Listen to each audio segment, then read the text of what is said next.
Hello বন্ধুরা, সবাই কেমন আছেন? আশা করি ভালো আছো। আজকে আমি একটা ছোট্ট ভিডিও নিয়ে আসছি সবার সামনে। আমি এখন বানাবো ধোসার জন্য আলু। তার জন্য নিয়েছি একটু কারি পাতা, একটা কাঁচা লঙ্কা, পেঁয়াজ, ধনে পাতা আর তড়কা দেবো এর সঙ্গে রাই। এইটুকু আলু, 4টে আলুর জন্য। আর করেছি একটু পাতাকপি ভাজি, এখানেও একটু ডিমের ঝোল।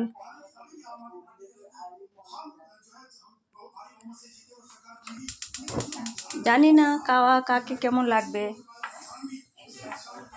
ছোট্ট ভিডিওটা বানাচ্ছি, বন্ধুরা ভালো লাগলে সবাই শেয়ার করে দিবেন, কমেন্ট করবেন।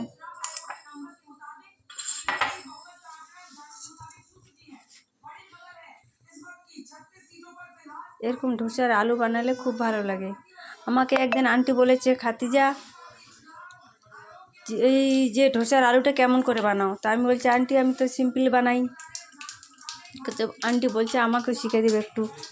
আমি বলছি ঠিক আছে, কেননা সিম্পল এখনকার যে বা যারা আছে এখন সিম্পল খেতে সব পছন্দ করে, বেশি বেশি মশলা বেশি বেশিও পছন্দ করেন। তার জন্য কারি পাতা,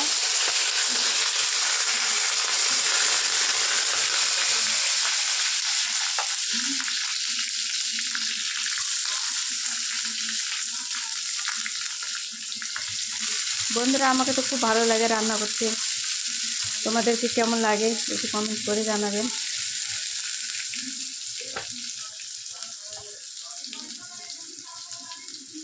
সিম্পল রান্না করেছি। এটা আন্টির পছন্দ, ডিমের ঝোল। গ্রামের বাড়িতে যেমন রান্না হয়, ডিম ভেজে পাতলা ঝোল, কেমন করে রান্না করেছি আজকে। এটা আন্টির ঘর, পুরো কিচেন এটা আন্টির হয়। আন্টির এখানে আমি কাজ করি।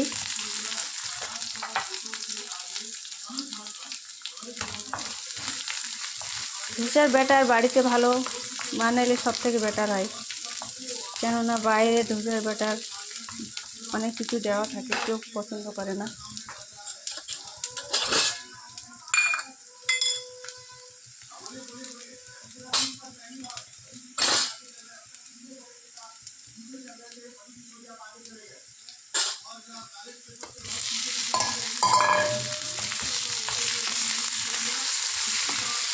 এইটুকু ভিডিও আজকে বানাচ্ছি বন্ধুরা,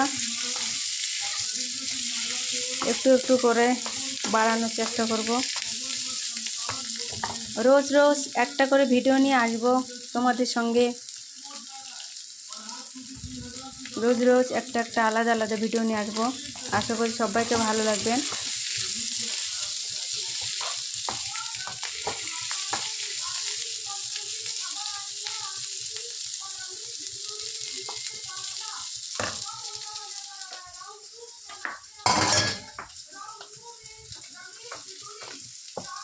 আন্টি এই সরষের তেল ইউজ করে, দেখুন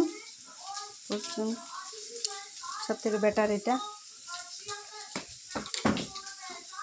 আজকে বেশি কিছু রান্না হয়নি, দুটো সবজি রান্না করেছি।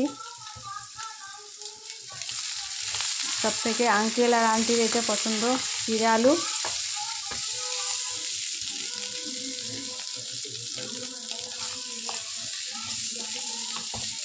এর সঙ্গে ধোসা বানাবো। ভিডিওটা কেমন লাগছে বন্ধুরা সবাই জানাবেন। টাটা, বাই বাই, শুভ দুপুর।